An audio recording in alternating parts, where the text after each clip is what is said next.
এবার পুরুলিয়ার একটা স্কুলে শৌচালয়ের ছবিটা দেখাবো। ভাবছেন তো যে শৌচালয়ের ছবিটা কেন দেখাবো? ছবিটা দেখলেই বুঝতে পারবেন।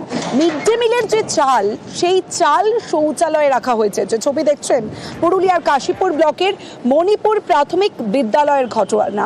স্কুলের শৌচালয় খুলতেই দেখা যায় ব্যাগ ভর্তি মিড ডে মিলের চাল। সরাসরি চলে যাব, ইন্দ্রজিৎ রয়েছে আমার সঙ্গে, ইন্দ্রজিতের সঙ্গে কথা বলবো। ইন্দ্রজিৎ, এই মিড ডে মিলের চাল কেন স্কুলের শৌচালয়ে রাখা হয়েছে? দেখো তমশ্রী, এই প্রশ্ন গ্রামবাসীদের বা স্থানীয় বাসিন্দাদেরও একই প্রশ্ন যে এই যে চাল, মিড ডে মিলের চাল স্কুলের শৌচালয় থেকে কেন বেরোলো। এবং তাদের কাছে, গ্রামবাসীদের কাছে অভিযোগ আসতেই শিক্ষককে ডেকে পাঠানো হয়, স্বপন কুমার মণ্ডলকে, এবং তিনি একেবারে শৌচালয়ের তালা খুলতেই ব্যাগ ভর্তি মিড ডে মিলের চাল বেরোয় শৌচালয় থেকে। তিনি যা সাফাই দিয়েছেন যে স্কুল চত্বরে পরিষ্কার রাখার জন্য যে শ্রমিককে লাগানো হয়েছিল তাকে পারিশ্রমিক হিসাবে সেই চাল দেওয়ার জন্যই রাখা হয় এবং সেটি অন্যায় হয়েছে বলে তিনি মেনে নিয়েছেন। কিন্তু গ্রামবাসীরা এই যুক্তি মানতে নারাজ। গ্রামবাসীদের অভিযোগ যে স্কুলের মিড ডে মিলের চাল অন্য কোথাও চলে যাচ্ছে এবং এটা দীর্ঘদিনের সমস্যা, এবং এইভাবেই চাল চলে যাচ্ছে। অন্যান্য শিক্ষক, যেখানে 4 জন শিক্ষক রয়েছে, তারা বিষয়টি জানলো না কেন? ফলে স্বাভাবিকভাবেই প্রশ্ন তুলছে এবং অভিযোগ তুলছে স্থানীয় বাসিন্দারা যে এই শিক্ষক অনিয়ম করছে স্কুলে, এবং এই যে অভিযোগ রয়েছে, শুনবো তার বক্তব্য। আমি রাখি নাই, মানে ওই যে লোকটা আমার স্কুলে কাজ করে ওকে আমি দিয়েছিলাম, মানে 2-4 মগ দিয়েছি। ওকে চাল দিয়েছিলেন কেন? এই চাল তো মিড ডে মিলের চাল, পয়সা তো ছিল না কাছে, তো বলতে 2টি চাল এলাম, 2-4 মগ দিলাম।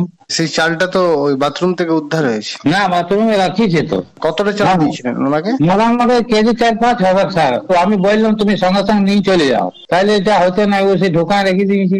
আপনি স্বীকার করছেন এটা চাল দেওয়াটা ঠিক হয়নি? না স্যার, ওটা ঠিক হয়নি স্যার, আমি ভুল হয়ে গেছে, তো কি করবো। আজ প্রত্যেকের নজর রয়েছে সুপ্রিম শুনানির দিকে।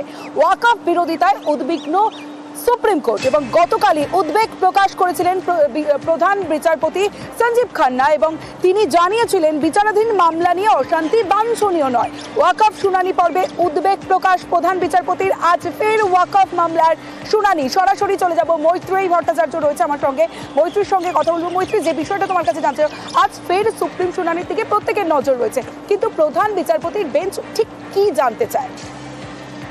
দেখো, অবশ্যই আজকে প্রধান বিচারপতির তরফ থেকে গতকালই প্রায় 2 ঘন্টারও বেশি এই মামলার শুনানি করা হয়, এবং 2 ঘন্টার এই মামলার শুনানি করা হয়, এবং 2 ঘন্টার বেশি শুনানি হওয়ার পর প্রধান বিচারপতির বেঞ্চ বিভিন্ন বিষয়ে তাদের মতামত জানায়, এবং একই সঙ্গে তারা একটা বিষয় তারা খুব স্পষ্ট করে তারা উল্লেখ করেছিলেন যে তারা একটি অন্তর্বর্তীকালীন আদেশ দেওয়ার তারা পক্ষপাতী রয়েছেন, এবং সেই প্রস্তাব তারা দিয়েছিলেন যাতে 3টি প্রেক্ষিত রয়েছে। এবং যখন এই শুনানি চলছিল তখনই সলিসিটর জেনারেল এবং যারা আবেদনকারীরা রয়েছে তাদের তরফ থেকেও কিন্তু আবেদন করা হয় যে আরো একটু তাদেরকে সুযোগ দেওয়া হোক আর্গুমেন্ট করার, আরো কিছু বিষয় তারা তুলে ধরতে চান।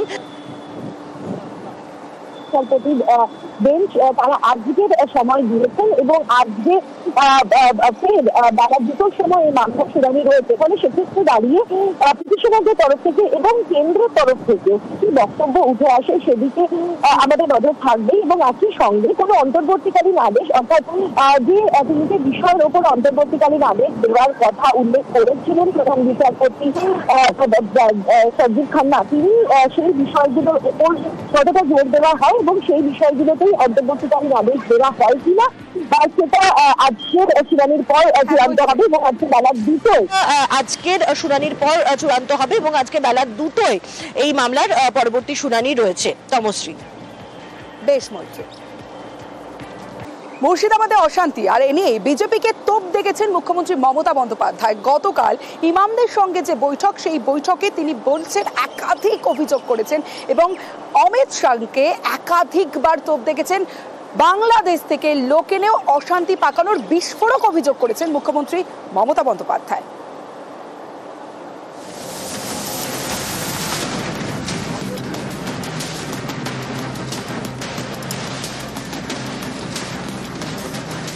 It's a pre-planned communal riots. Come over this 26 इसमें उसका टारगेट करके कर रहा है।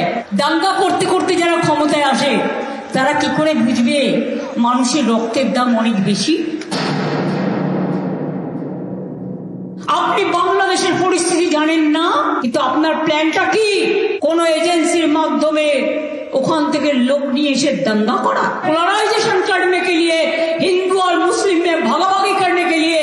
তৃণমূল কংগ্রেস যদি করতো বিজেপির জেনে রাখা উচিত, তাহলে তৃণমূল কংগ্রেসের 3 জন এমএলএর বাড়ি আক্রান্ত হতো না, তৃণমূলের পার্টি অফিসও ভাঙা হতো না। বুধবার নেতাজি ইন্ডোরে ইমামদের সঙ্গে বৈঠক করেন মুখ্যমন্ত্রী। এই মঞ্চ থেকে মমতা বন্দ্যোপাধ্যায়ের সুর সপ্তমে। बंगाल में बीजेपी पोलराइजेशन करने चाहता है, जैसे हमारा गवर्नमेंट चला जाए और वो आने से आपको तो खाना भी बंद कर देगा। दिल्ली में देखा, बांगाली इलाका है, माछ भात बंद। আপনি রাম রহিম সবারই অধিকার কাটছেন, গায়ের জোর। আপনি ইউনুসের সাথে গোপন মিটিং করুন, কিন্তু আপনার প্ল্যানটা কি? কোন এজেন্সির মাধ্যমে ওখান থেকে লোক নিয়ে এসে दंगा करा। बीएसएफ बॉर्डर संभालते हैं, हम नहीं संभालते हैं। क्यों बीजेपी का बाहर से आदमी आके आप गड़बड़ करके भाग गया? ट्रेन চলছে, ট্রেনে লোক আসছে, আমাদের কাছে কোনো রিপোর্ট আপনারা শেয়ার করেন না। আমি কিন্তু খুঁজে বের করব বর্ডার এরিয়ায় বিএসএফ কাকে কাকে হাত করেছে এবং কিছু বাচ্চা ছেলেকে 5,000-6,000 টাকার বিনিময়ে ইট ছুড়িয়েছে। ভিডিও দেখেছি, লোকাল লোকেরা আমায় পাঠিয়েছে, বলছে আমরা হিন্দু মুসলিম একসাথে থাকি। বাইরে থেকে বিএসএফ এর মতো ড্রেস পরে চলে এসছে, পায়ে জুতো না পরে, নন্দীগ্রাম কায়দায়। इतना जल्दीबाजी आपका क्यों है? आप तो प्राइम मिनिस्टर कभी नहीं बनेंगे। मोदी जी चला जाने के बाद आप क्या करेंगे? आपको तो আপনাকে তো হামাগুড়ি দিতে হবে। সবচেয়ে দেশের ক্ষতি করেছেন আপনি। মোদিজিকে আমি রিকোয়েস্ট করব, দয়া করে লোকটাকে কন্ট্রোল করুন। সমস্ত এজেন্সিকে দিয়ে দিয়েছেন ওনার হাতে, আর উনি সমস্ত প্ল্যান তৈরি করছেন। I will appeal to Narendra Modi ji, under your prime ministership, don't allow any atrocious terrible to any community through your home minister. Please see what your home minister is doing. Land related issue কেও, যেটা রাজ্য বিধানসভার এখতিয়ারভুক্ত, সেটাকেও কেড়ে নিয়েছে। আমি India টিমকে appeal করব, let us be united, let us fight together boldly. This is not an individual matter, it will affect each and everybody.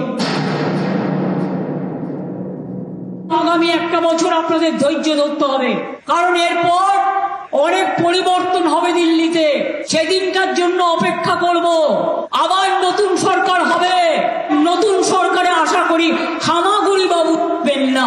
যেদিন বিজেপি ক্ষমতা থেকে যাবে, যে আইনগুলো অ্যান্টি পিপুল করেছে, সেই আইনের আবার কনস্টিটিউশন অ্যামেন্ডমেন্ট করে আইনগুলোকে বদলাতে হবে। নিউজ 18 বাংলা।